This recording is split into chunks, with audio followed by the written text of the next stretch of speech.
तर hello guys, good morning. कसे आहेत तुम्ही? तर आज आपल्या बाईकचा फर्स्ट सर्व्हिसिंगची अपॉइंटमेंट आहे आणि त्याचं सर्व्हिस सेंटर आहे मार्केट यार्डच्या पुण्यामध्ये.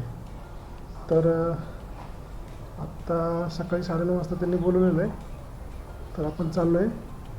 मी तुम्हाला त्याची अपडेट देत राहीन की किती कॉस्टिंग वगैरे पडते, काय खर्च येतो, काय काय करतात ते, काय काय चेंज करतात. तर याची मी तुम्हाला माहिती देत जाईन. तर बनवून असंच ब्लॉगवरती राहा आणि सपोर्ट करा. थँक्यू. नमस्कार मित्रांनो. तर सर्व्हिसिंग आपली कंप्लीट झाली, पण शोरूमवाल्यांनी व्हिडिओ करायला पूर्णपणे मनाई केली. छोटासा प्रयत्न केला मी व्हिडिओ करण्याचा, पण त्यांनी पाहिल्यानंतर डिलीट करायला सांगितलं. तर ते तर काय शक्य झालं नाही तुम्हाला व्हिडिओ दाखवण्याचा. पण ओव्हरऑल थोडीशी माहिती मी सांगतो तुम्हाला की त्यांनी काय काय चेंज केलं आणि किती कॉस्टिंग आली हे तुम्हाला दाखवतो. तर हे बघा मित्रांनो, टोटल याची कॉस्टिंग आली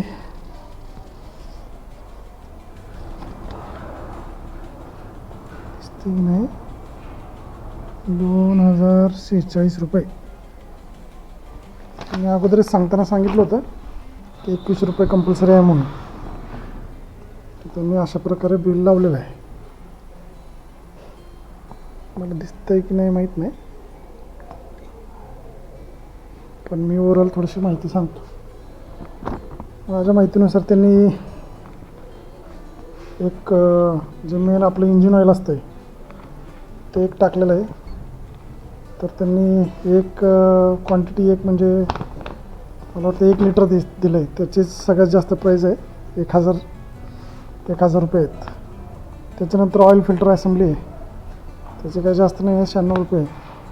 त्याच्यानंतर ऑइल फिल्टरचे जे गॅस्केट आहे कवर, त्याचे 50 रुपये आहे. सिलिंग वॉशर वगैरे किती 1 रुपये, त्याचं काही नाही. चेन क्लीनचं एक मेन चेन क्लीनचं जास्त लावलं 461 रुपये. नंतर अजून एक आहे चेन मोटल क्लिनिंग असं काहीतरी लिहिलेलं आहे, त्याचे एक 504 रुपये आहे. त्याच्यात टॅक्स पण ॲड झालेला आहे. टोटल त्याचे 196 रुपये. भरपूर कॉस्टिंग झाले. 50 रुपये आणि रेट लावला 190 रुपये. कशाचं एक्सपर्ट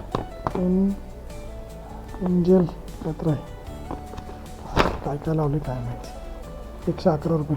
अशी टोटल कॉस्टिंग 2046 रुपये पडलेले आहे. हे बघा, जेव्हा ही माझी कार थोडीशी घाण आहे, इग्नोर करा, पण ही जेव्हा कार मी घेतली होती त्याची पहिली सर्व्हिसिंग जवळजवळ 2200 रुपये पडली होती. कारची कुठे, टू व्हीलरची कुठे. टू व्हीलरला 2100 रुपये पडली. याची कॅपॅसिटी केवढी, त्याची कॅपॅसिटी केवढी, कंपनी काय समजून एवढी कॉस्टिंग करते काय माहीत नाही. मला एक मित्र भेटला होता तिथे शोरूमला. तो बोलला की बाबा, मी त्यांना विचारलं की माझं स्वतःचं ऑइल घेऊन येऊन करू शकतो का, याची ऑइल चेंज माझं मी करू शकतो. तर त्यांनी बरोबर ते मनाई केलं. नाही बोलले बाबा, नाही करू शकत. एवढी कॉस्टिंग याला वर्थ इट नाही आहे. त्याचं काय, कूलिंग एक चेंज करतात, त्याच्यानंतर इंजिन ऑइल एक चेंज करतात, ग्रीसिंग वगैरे थोडीशी करतात आणि त्याचं एक चेन एक लुब्रिकेट करतात. बस हेच मेन गोष्ट आहे.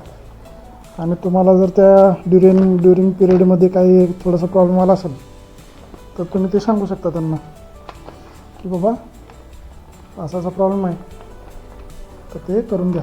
माझा एक थोडासा प्रॉब्लेम होता की जसं मी जास्त स्पीड वाढवत होतो त्यावेळेला मागच्या साईडून काहीतरी खडखड आवाज येत होता, जास्त इरिटेट करत होता मला.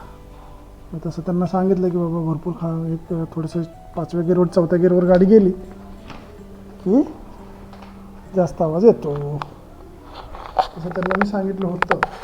त्याच्यानंतर त्यांनी थोडंसं चेन लूज होते असं सांगितलं. मी ते तर बघत होतो, ॲटलिस्ट एक्सप्लेन तर करावं तुम्हाला म्हणून.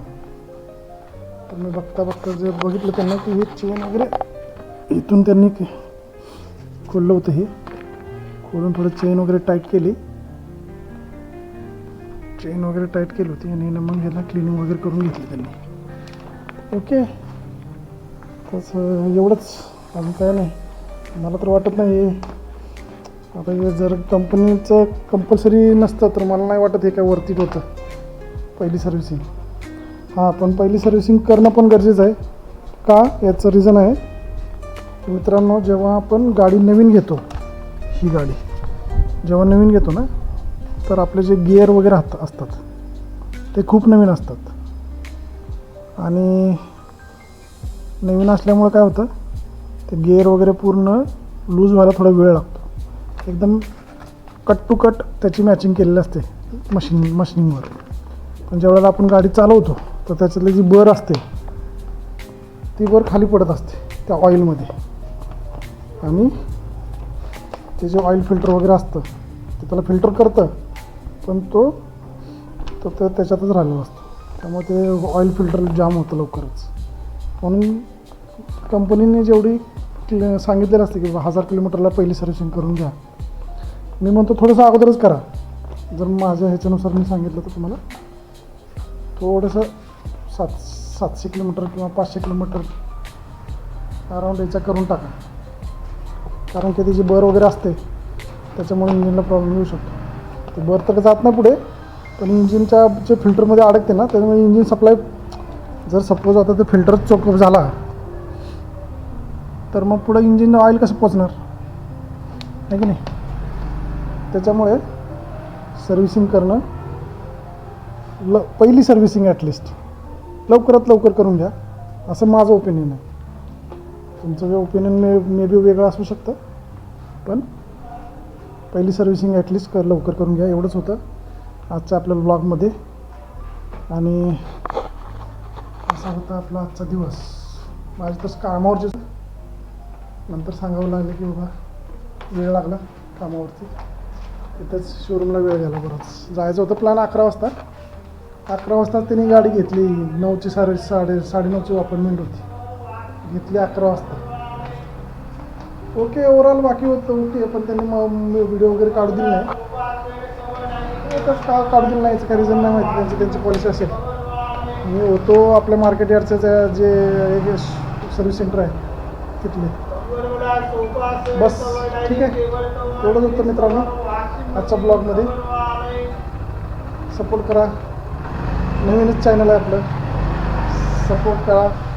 आणि जर आपल्या काही तुमच्या अडचणी असतील किंवा तुम्हाला काही सजेस्ट करायचं असेल की बाबा ब्लॉगविषयी, आपल्याला काही एक्सपिरियन्स नाही आहे ब्लॉगविषयी, तुम्हाला काही तुमच्या ब्लॉग असेल काय एक्सपिरियन्स तर तुम्ही सजेस्ट करू शकता.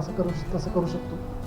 तुमच्या दिलेले जे सजेशन आहेत ते नक्कीच मी अंमलबजावणी करण्याचा प्रयत्न करेन. आणि तुम्हाला काही अडचण असतील तर तुम्ही कमेंटमध्ये विचारू शकता.